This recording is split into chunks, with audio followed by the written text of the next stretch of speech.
You're listening to Unity Online Radio, the voice of an awakening world.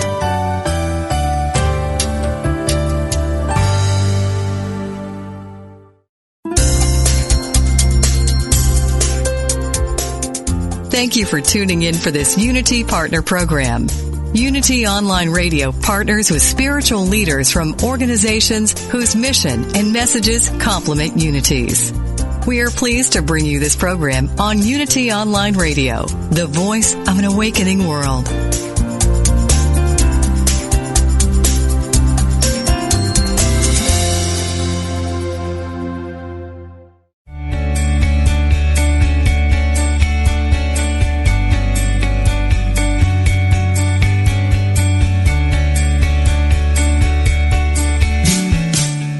Welcome to New World Now with your host, Kim Corbin.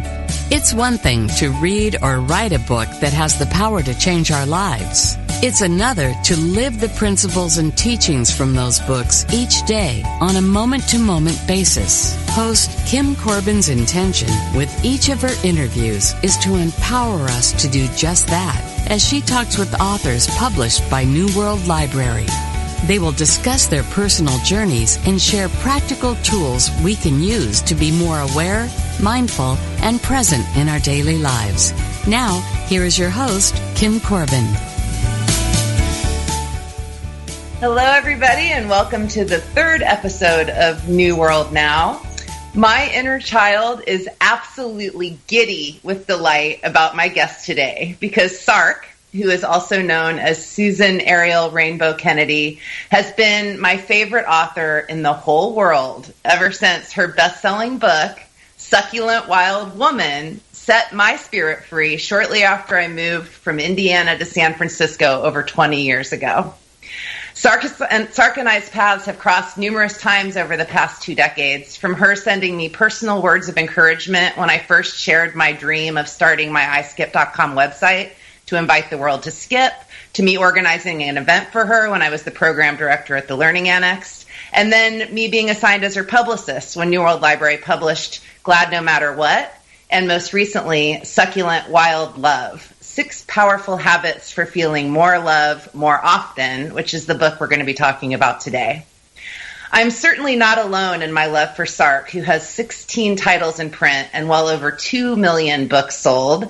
She is here on this earth to be a transformer, an uplifter, and a laser beam of love. And I am tickled to have the opportunity to talk to you today, Susan. So thank you so much for being here with me.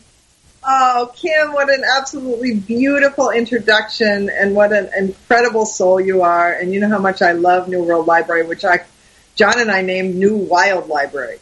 I love that. Speaking of John. Yes, actually, go ahead. Yeah, I was just going to say that speaking of John, I wanted to take a moment before we start to present Susan's co-author on this book, Dr. John Waddell. He was diagnosed with stage 4 cancer shortly after they turned in the manuscript for the book and died earlier this year. But his teachings and his energetic presence live on in such a way that I know he's here with us in this conversation. So I wanted to just acknowledge that right from the get-go. Yes. And have us. Let's also tell people that he graduated. He didn't need his physical body anymore. He was an unconditional love master, and he graduated. And it was not my preference, but it was perfect for him. Oh.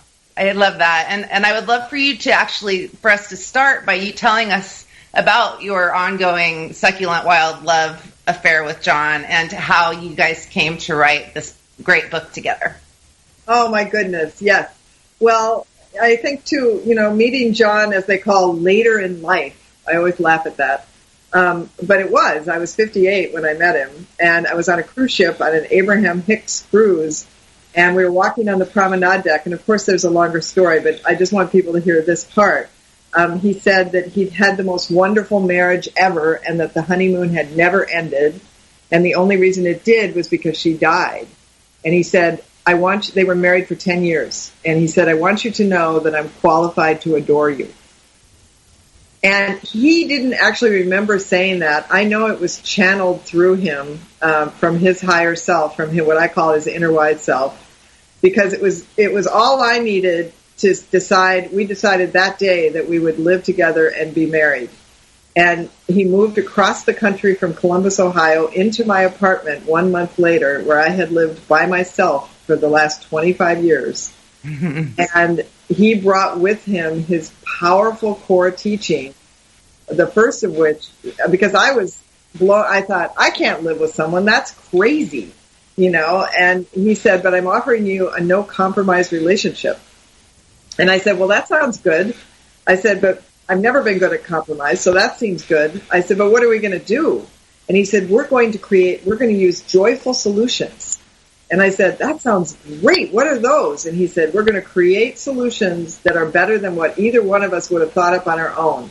And where both people get what they want. And I said, that's fabulous. Do they work?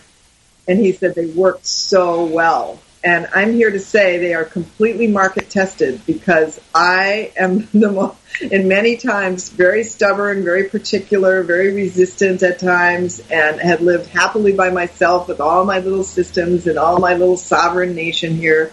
And he moved in, and thanks to Joyful Solutions, of which there were many, many, probably thousands, we lived together almost 4 years. And I can say that I was happy almost every single day, which is about 90% more than I thought I would get. And in Succulent Wild Woman, you married yourself. Can you talk about being soulfully single and kind of the other, for people who aren't in a relationship, everything we're going to talk about still applies? Oh, yes. And John and I were never an advocate of people being couples. We never wrote the book Succulent Wild Love so that people would all get together and be couples. Both of us were annoyed by that, myself in particular. I really feel like being single, especially as I call it, soulfully single, in some way gets downgraded or dishonored or not included, or, it's kind of like, oh, yes, dear, you're waiting until you find that one. And there are people that don't want to find the one, and they want to be happily with themselves and their animals or their children or whoever, It's really, we call it a whole new philosophy of love and relationships for everyone, because we want to include all forms of relationship, polyamory, every kind of form. Yes. Love can take many forms. I love that message from the book. Yes. And I did the art to accompany it. Yes. So much great art in there, as always, with your books. So this morning when I was thinking about our interview today, I was remembering back to the interview that we recently did for New World Library's YouTube channel, where we talked about your grief process surrounding John's death.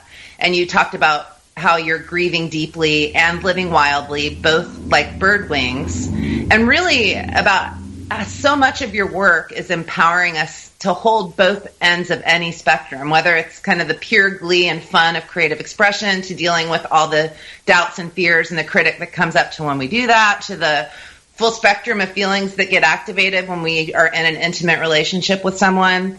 And you've called this place between the highs and lows of any experience the marvelous, messy middle, which I think is so important to talk about, and it often isn't talked about. So could you tell us about what the marvelous, messy middle is and how it plays into our lives and relationships? Oh, my God, yes. Thank you, Kim. I mean, it's where I practice living every day, and I have to invoke my mother here. My mother, who died in 2003, I had named her Marvelous Marge.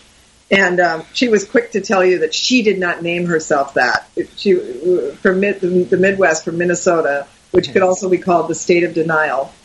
And she said, well, I never called myself that. My daughter named me that. But then after a while, she fell in love with it, and she completely adopted it, and she called herself Marvelous from that day forward. I mean, she would answer the phone, hi, it's Marvelous. Mail came addressed to Marvelous, and, it was wonderful. But when I started this whole practice of the marvelous, messy middle, she was in a 3-year dying process, of which I was her primary caregiver. And she said, well, at one point she kind of snarled, well, it's not always marvelous. And I said, well, Mom, it's not. And that's the point, because it's also messy, and it's the middle. So you can either be in complete despair and live there, or you can be in some, what do I call it? Like a mindless positivity or positivity without consciousness, which is equally annoying. Mm-hmm. I mean, hopefully mindlessly positive people really annoy me. And people are surprised to hear that because they think that I use bright colors and so I'm just constantly positive. And I'm not, and it's insane to think that we can be constant. We wouldn't even like being constantly positive. We might as well die because that's where pure positive energy lives. Yeah. So here we are on Earth in this incarnation, and our opportunity is to feel all of our feelings. So that's what I describe as the marvelous messy middle. Now, we do need to feel terrible, but we don't need to stay there. And that's the part. People build houses there. Like they go to despair and they build a house and they move in there. And they're constantly complaining and telling you how hard life is. And then they're finding more evidence for how hard life is. And we know those people. And you can't really help them if they don't want help, but you can spend less time with them. Yes. Yes. And the same is true in an intimate relationship. I mean, all of us, when you're with a partner and your partner feels in despair, it's really tough. It's the toughest work you'll ever do, which is to keep your center and keep your actual feelings experience intact in the face of theirs. Yes. Because it's so tempting to either join them, try to cajole them out of it, or avoid them. Because, and John and I called that joyful separate solutions. Because sometimes you do need to be separate. If someone is in a despair place, it sometimes is not helpful to have the other person going, wait, it's a beautiful day. No, when you're in despair, it's not a beautiful day at all. And if we don't feel that despair all the way down to our toes, we're going to have to keep encountering it even more often. Mm. And so that's why I teach people feelings care systems, and that's why I teach, these systems and practices so people can know how to do it. Right. Oh, it's so important.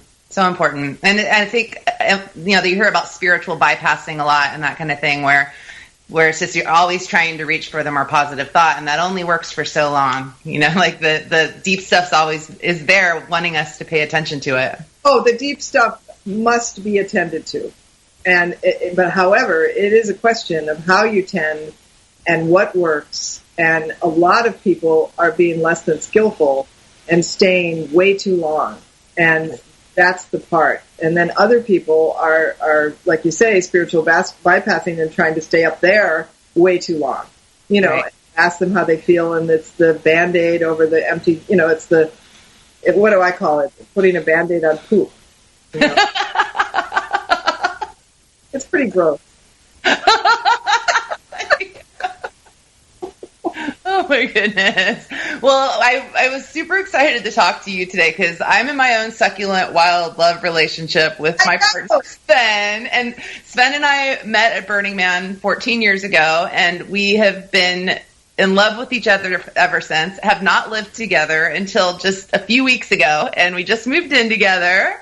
So exciting. It honestly feels like kind of just fruit falling off the vine. It's like it's really the right time, and it's because we waited so long, I think it's just a really natural transition. And the part that I think that the succulent wild woman loves the most about succulent wild love is that it really gives us permission to kind of have our own wildness and soulful singleness and be in relationship at the same time. And I'm really like, that's what that's my intention moving in with him. And it's just, so it's really great to talk to you. And I thought it would be good for me to do a quick refresher on the 6 habits. So, in the time we have left, I'd love to go through as many of them as we can. So, the first one is that people in succulent wild love relationships listen to their relationship mentor inside them, their inner wise self, higher self, the Holy Spirit, and take action. Yeah. So what does that look like on a daily basis? Oh my goodness. It looks like doing what you really want and matching your desire and not collapsing into what the other person wants without honoring what you want. And this is people know they have an inner wise self, but they aren't consulting with it unless something really bad happens. You know, they're thinking it's only for big things. If I got really ill, I would ask my inner wise self. No, asking your inner wise self, what should I do right now? My partner's really annoying me. And I don't want to be annoyed. I want to spend time with him, but I hate him right now. He's so grating on my nerves. What can I do? I'll give you a quick example. I was, John and I were going out, and I was all dressed up, and I wanted him to admire me. And he was a very practical, logical guy, and he was very romantic and loving, but he was not given to kind of these, you know, flowery statements, and, you know, it wasn't really his style. So I was kind of prancing around trying to get him to notice me. You know, I was kind of flipping my hair and kind of blinking my eyes. I had this new eyeshadow, and he just wasn't doing any of it. And so he said, "Okay, I'm ready. I'm going to go out to the car." And I was about to follow him down the stairs, and I thought, no. And I said, inner wise self, what should I do right now? And I have a wonderful, and everyone can have this wonderful relationship with their inner wise self. And you start it with writing, connecting through writing, but then it starts speaking to you whenever you need it. And my inner wise self said, tell John you'll see him in a minute, and go to the mirror. And I went to the mirror and I said, oh, Susan, you are such a darling girl. Your eyeshadow is beautiful and sparkly, and your skin is so soft and peachy. And I love that shirt. Where did you get that shirt? And I did this whole, and it wasn't the superficial things. I said, you know, I love your heart. You're so kind to John. You have such a loving spirit. You know, I really did like 3 to 5, it was probably about 3 minutes in the mirror of self-love. Well, I always say we must live like a full cup of self-love, sharing the overflow with the world. And that means partners. So I came skipping down the stairs, all filled up. And John was out at the car, and he turned and he said, hey, you look great. I said, thanks a lot. But I didn't really need it at that point. It was nice. But, you know, people go around like half empty cups trying to get filled. Yes. And then they're always angry. They didn't get the text message, or they didn't get the phone call. And what they don't realize, their inner wise self is there to help them fill up every single day, all through the day. You mentioned that it begins by writing. That's a good way to connect? Yeah, I call it an inner wise self-love note. And you can literally just sit with pen and paper. You can even set a timer if you want for 3 minutes. And you can write, Dear Kim, and then see what flows out. And sometimes you can start with, I see you. It helps to say, I see you. And so I'll write, I see you in your messiness and your fear. I see you in your insecurity. I see you in your darling self. And it will write a love note to you that you won't believe. And then people say to me, oh my God, that was so loving. I can't even believe it. Well, probably will never work again. They think they used it up. They're saying to them, oh my God, it's endless. It's infinite. And the more you do it, and if you write just a couple of love notes, that gets the whole connection going. And then inner wise self will speak when you speak to it. You could be in a store saying, should I get this snack? And your inner wise self will be there to give you information. Yeah, it's just opening the lines of communication. I love that.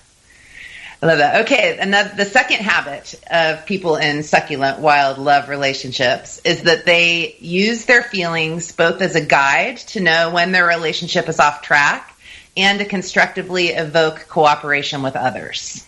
Yes, this is what we don't know. We think that the bad feelings are bad and that we have to go away and be by ourselves to have them. And there is inner feelings care that you can do that I teach. I'll do the 5-second method right now for people, because we all try to deny and repress our feelings because we're scared. We're scared they're going to engulf us, and, you know, we don't have time. You know, we're busy. I don't have time to feel that now. Feelings just want your love and attention, and they don't need very much. The main thing is acknowledgement. So if you're aware of a feeling, let's say it's anger, you could turn to either side of you and say, anger, I see you, I hear you, I acknowledge you. And if you imagine that feelings have little shoulders, their shoulders will come right down. It's like their shoulders were up by their ears. They're like, I have to get Kim's attention. Anger. You know, I see you, I hear you, I acknowledge you. Whew. All of a sudden, anger is like, she sees me, she hears me, I know that she's aware of me. Yes. And that will allow the feelings to calm down and soften and change shape. Because what happens is feelings get louder and larger when we don't pay attention to them. And this is why people have midlife crises, and this is why people are having meltdowns, and this is because they aren't caring for their feelings consistently. Yes. Yes. Last week I interviewed the author of Clearing Emotional Clutter, and we had a very similar conversation about the power of just naming an emotion. When you name it, you got a little distance from it. So I love that common thread. I love that book, and I just read it. So. Oh, really? That's a good one, too. Yeah. Okay. People in succulent wild love relationships recognize their inner critics and other negative dialogue in their head and don't put this criticism on their partner or themselves. Or they do, and then they quickly realize what they've done. Yes. Or they hopefully realize what they've done. Yeah, we really outline in the book how this works, but you're never fighting with your partner. You're always fighting with an inner critic. And it can be really tough to spot if you have a big inner critic going on. I had an inner critic attack at the airport with John one time where I asked him to lift my suitcase. And then he lifted my suitcase and said, wow, this is really heavy. What do you have in here? And somehow it turned into me thinking he was criticizing my weight. Like, I ended up having a complete meltdown in the airport and saying, and it's really funny. I think I wrote about it in the book. But, again, inner critic care, it's incredible. Once you know how inner critics work, you will never again be in these endless fights with people. It's so freeing. Yes. Yes. And people in succulent wild love relationships respect their own and others' boundaries. Oh, yes. That was one of John's big gifts to me. He told me that he would see me as self-lovingly separate with beautiful boundaries. Mm. And this was very important because I was very independent and autonomous, and I wanted to remain that way. I was always scared when women would say, oh, I lost myself. I just was in this relationship and I lost myself. Or men would say that. They became consumed by the woman and her needs, and so John was a big, huge supporter. We have a lot in the book about boundaries and how to have them. Yes. How to keep having them, because it isn't just one time. You don't have one boundary conversation and then it's all set. There's new boundaries. There's new ways, and boundaries aren't meant to be walls. They're meant to be, malleable. They're meant to be flexible and move, and they're meant to support you in being you. And that's the biggest gift you can bring to a relationship, is to stay and be you. Yes, and not get lost in being a mesh with the other person. Yeah. Yeah. All right. You talked a little bit about Joyful Solutions, where no one needs to compromise or sacrifice. And maybe you can just give us a quick example of that. Yes, and I would say that compromise is not wrong, and neither is sacrifice for that matter, but specifically compromise. It's not wrong, it just doesn't go far enough. Mm-hmm. It basically has a belief, its underpinnings are scarcity. Everybody has to give up a little bit, and everybody feels a little bit bad, but at least we got to the end. And Joyful Solutions, everyone responds to these words because they're like, oh, that sounds so much better. And so when John first moved in, I really didn't believe that they worked. And I said to him, and I didn't understand that they work everywhere. It's not just in romantic relationship. They work, I'm using them in my business, in my friendships, in my life. So the first real time this happened was when my neighbors sent me an email and they had wanted me to trim my tree branches. And I had been avoiding them for years. And they sent this really crabby email. And I said, oh, no, here's my neighbors, and they want me to trim the tree branches, and I don't want to. He said, oh, that's great. Perfect for a joyful solution. And I said, oh, no, John, you don't get it. These people are not into that. And he said, no, Susan, they don't have to even know about it. You're the one. You can do joyful separate solutions. And I said, oh, right. Okay, but I don't think it'll work. And then he said, let's just go over there and meet with them. And I was horrified because they were so crabby. And I thought, oh, no, they're going to be so terrible. Well, anyway, we went there, and it was very tense. And then I walked in their kitchen, and all I saw was tree branches. They had no light. I said to the woman, oh, my God, you have no light. And she said, I know, that's what I've been trying to tell you.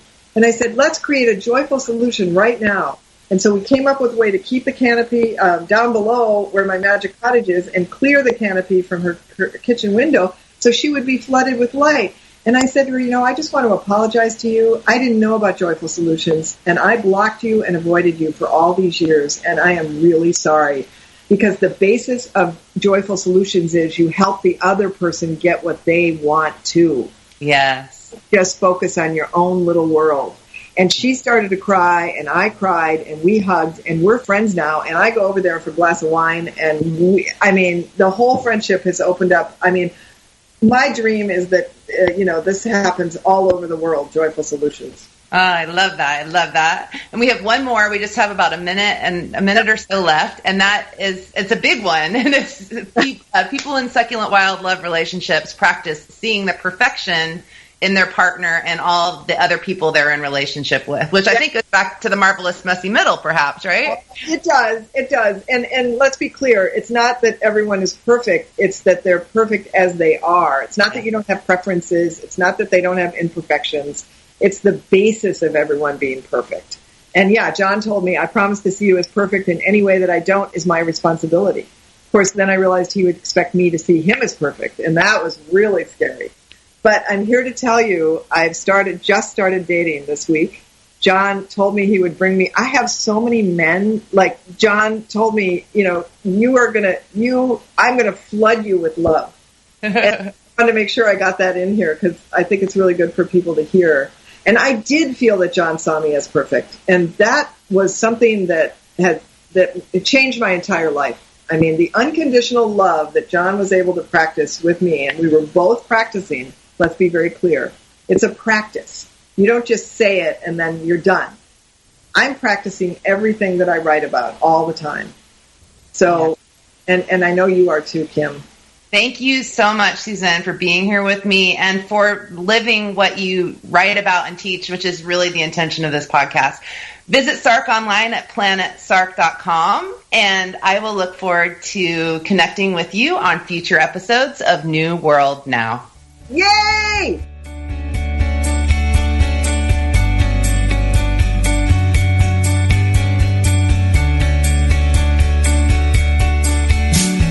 Thank you for listening to New World Now with Kim Corbin from New World Library.